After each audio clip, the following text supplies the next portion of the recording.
बिहार का गोपालगंज विधानसभा क्षेत्र का सियासी गलियारे में बड़ा नाम है। यहाँ से जीतने वाले दो विधायक अब्दुल गफूर और सत्येंद्र नारायण सिन्हा मुख्यमंत्री की कुर्सी पर पहुंच गए थे, जबकि दो मुख्यमंत्रियों लालू यादव और राबड़ी देवी का ये गृह जिला है। ये विधानसभा क्षेत्र बीजेपी का गढ़ रहा है। उपचुनाव को लेकर ये चर्चा में है। यहाँ से 1961 में हुए उपचुनाव में कांग्रेस के टिकट पर सत्येंद्र नारायण सिंह जीते थे। ऐसे में हम आपको आज पिछले 5 चुनावी रिजल्ट के बारे में बताएंगे, जिससे आप गोपालगंज विधानसभा क्षेत्र के चुनावी नेचर को समझ सकते हैं और जान सकते हैं कि किस तरह यहाँ 20 वर्षों से भी अधिक समय से सुभाष सिंह का राज रहा। हालांकि अब सुभाष सिंह का इसी साल लंबी बीमारी के बाद निधन हो गया। वर्ष 2000 का चुनावी रिजल्ट इस लिस्ट में 5वें नंबर पर है। भले ही 2020 में तेजस्वी यादव ने महागठबंधन के नाते गोपालगंज सीट कांग्रेस की झोली में डाल दी, लेकिन प्रदर्शन और सीट के पुराने रिकॉर्ड को देखें तो लालू यादव की पार्टी की अच्छी पकड़ थी। जब जनता दल था तब उसके कैंडिडेट जीत रहे थे और जब आरजेडी बना तो फिर इस पार्टी की से कैंडिडेट जीते। हालांकि 2000 आते आते आरजेडी बिहार में कमजोर पड़ने लगा था और बिहार से लालू यादव की सत्ता धीरे धीरे उखड़ने लगी थी, लेकिन पूरी तरह से नहीं उखड़ी थी। बहुत से जिलों में आरजेडी का प्रभाव ठीक ठाक था। इसी में गोपालगंज विधानसभा क्षेत्र भी है। जहां तक 2000 के चुनावी रिजल्ट की बात है तो लालू यादव के साले साधु यादव 2000 में विधायक बने थे। हालांकि इसके पहले भी उन्होंने काफी प्रयास किया और इसके बाद भी उन्होंने काफी सियासी ताकत लगाई। इसके लिए वे कई दफे पार्टी भी बदले, लेकिन विधायक नहीं बन सके। यानी 2000 के चुनाव में साधु यादव की पहली और आखिरी जीत रही। हालांकि साधु यादव हर चुनाव में अपनी सियासी ताकत लगाने में पीछे नहीं रहते हैं। अब बात करते हैं 2005 के चुनावी रिजल्ट की। इस लिस्ट में ये चौथे नंबर पर है। ये तो पता ही है कि 2000 से जो बिहार में आरजेडी कमजोर हुआ, वो 2005 में आकर पूरी तरह कमजोर हो गया। वहीं नीतीश की पार्टी जदयू भी पूरी ताकत में नहीं आया था। ऐसे में 2005 में 2 बार चुनाव कराए गए थे। पहला चुनाव फरवरी माह में हुआ तो दूसरा चुनाव अक्टूबर-नवंबर माह में हुआ। पहला चुनाव में किसी भी पार्टी को बहुमत नहीं मिला।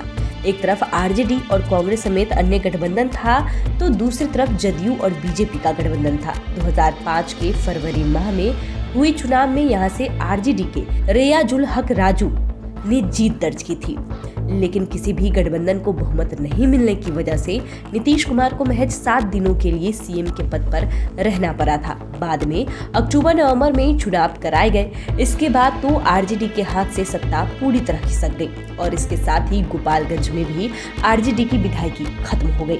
2005 के दूसरे चुनाव में बीजेपी के टिकट पर सुभाष सिंह ने पहली बार जीत दर्ज की। इसके बाद वे पीछे मुड़कर नहीं देखे। इस लिस्ट में तीसरे नंबर पर वर्ष 2010 का चुनावी रिजल्ट है। इस चुनाव में सुभाष सिंह अपनी कुर्सी बचाने में कामयाब रहे, या ये कहे कि उन्होंने अपना विजय अभियान जारी रखकर ये जता दिया कि अब बीजेपी का गढ़ बन गया है। 2010 के चुनाव में आरजेडी ने रियाजुल हक राजू पर ही भरोसा जताया, जबकि बीजेपी ने अपने सिटिंग कैंडिडेट सुभाष सिंह को फिर से टिकट दिया। बीजेपी को यहां अच्छी सफलता मिली। सुभाष सिंह ने आरजेडी उम्मीदवार रियाजुल हक को 15,000 से अधिक वोटों से पराजित किया। बीजेपी पर 45.55% से अधिक वोटरों ने भरोसा जताया, यानी सुभाष सिंह को 58,010 वोट आए, जबकि आरजेडी उम्मीदवार को 33% यानी कि 42,117 वोट मिले।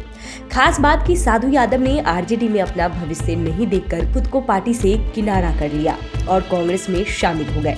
कांग्रेस ने भी लगे हाथ टिकट भी दे दिया, लेकिन जनता ने उन्हें नकार दिया था। साधु यादव को महज 8,488 वोट मिले थे। अब बात करते हैं वर्ष 2015 के चुनावी रिजल्ट की।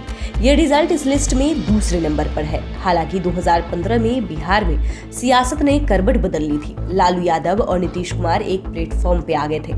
बिहार की भी सत्ता बदल गई थी, लेकिन गोपालगंज के वोटरों ने 2005 में सुभाष सिंह के पक्ष में जो मन बनाया उसे 2015 में भी निभाया।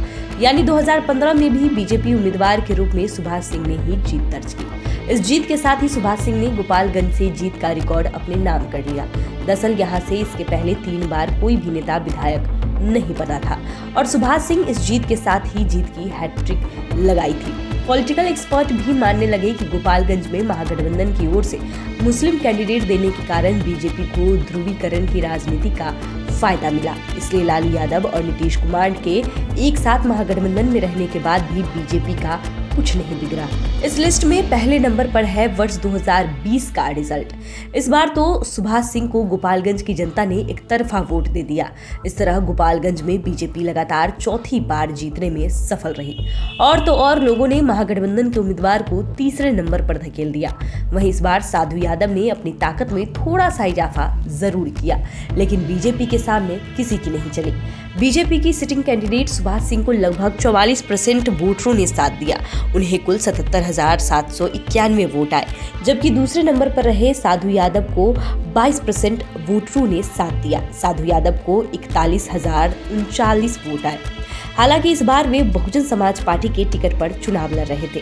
वहीं कांग्रेस उम्मीदवार आसिफ गफूर 36,460 वोट लाकर तीसरे नंबर पर रहे। 2005 से लगातार जीत रहे सुभाष सिंह के मामले में 2020 में एक नया पैटर्न देखने को मिला।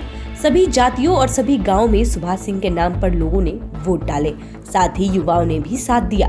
लेकिन इस बार किस्मत को कुछ और ही मंजूर था। सुभाष सिंह चौथी बार विधायक तो बन गए, लेकिन उनकी तबीयत बिगड़ती चली गई। किडनी में इन्फेक्शन हो गया और उनकी तबीयत नहीं सुधरी। फिर इसी साल दिल्ली में सुभाष सिंह ने अंतिम सांस ली। तो फिलहाल के लिए इतना ही। अगर आपने अभी तक चैनल को सब्सक्राइब नहीं किया है तो सब्सक्राइब कर लें।